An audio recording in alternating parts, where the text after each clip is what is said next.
PRD never, ever asked me to run for president. Yan yung totoo. 7 times niya ako pinuntahan sa bahay ng nanay ko, sa bahay ng asawa ko. Hindi siya talaga nagsabi sa akin na tumakbo ka for president. In fact, sinabi niya sa akin, huwag kang tumakbo for president kasi nanggaling ako dyan, mahirap siya na trabaho, anak kita, naaawa ako sa iyo to go through what I had to go through. Yan ang sinabi niya sa akin, paulit-ulit. And sino ang witness ko to say na totoo ang sinasabi ko? Yung nanay ko. Because sa 7 discussions na yon, nandoon ang nanay ko parati. Nakaupo, nakikinig, hindi nagsasalita. There was only one time, one discussion na nagsalita yung nanay ko. Nilagay ko yung nanay ko doon para makinig siya sa aming dalawa ni PRD. So, on the hindsight, maybe ginamitan ako ng reverse psychology ni PRD, hindi ko alam. Siya lang ang nakakaalam kung bakit paulit-ulit niya sinabi sa akin, huwag ka tumakbo for president. Kung magkakaroon kayo ng pagkakataon na tanungin ninyo siya bakit. Another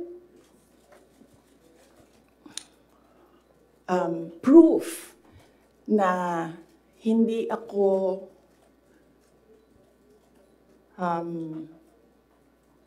sinabihan ni PRD na tumakbong president. He left me document, 2 papers in a folder.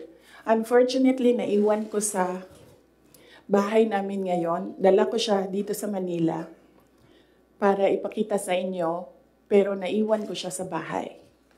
Ang nakalagay doon, so maybe the next time na magkita-kita tayo lahat, dalhin ko siya. You can read, but you cannot take photos. Cannot take videos of the document. Nakalagay doon, in gist lang. Sa left side, nagsasabi siya doon, hindi si PRD. Hindi si PRD ang sumulat nun, ibang tao.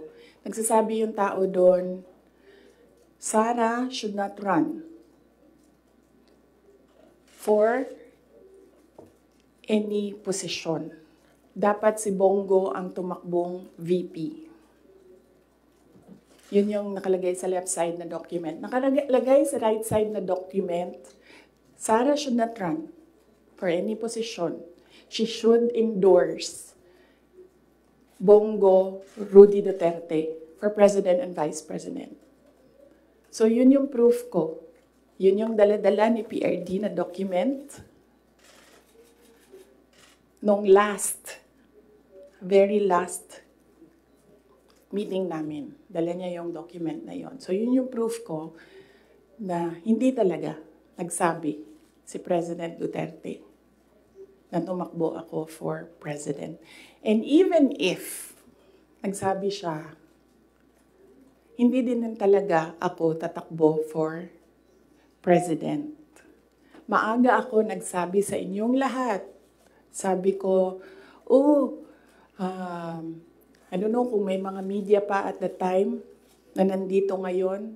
Sinabi ko, huwag nyo na muna akong tanungin about the presidency para hindi pa ulit-ulit yung tanong.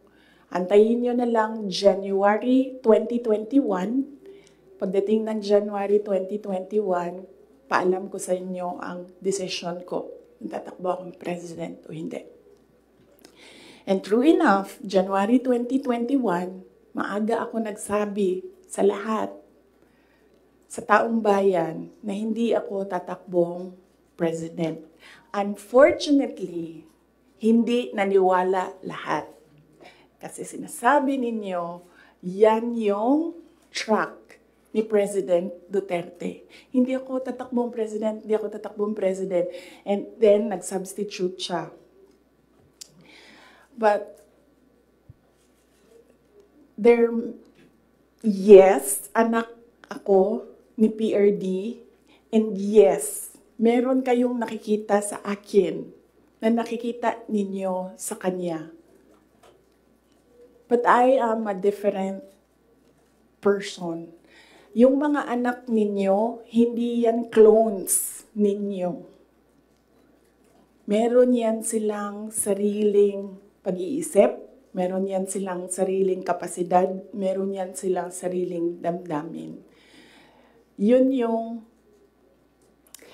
unfortunate part noong announcement ko noong January 2021 na hindi ako tatakbong president. Walang naniwala kasi sinabi nila, gagawin lang niya kung ano yung ginawa ng tatay niya. Hindi. Desisyon ko yun na hindi talaga ako tatakbong president.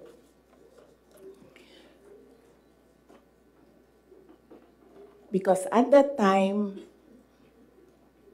ang gusto ko at pangarap ng lahat siguro na mayors, maka 3 consecutive terms ka as mayor.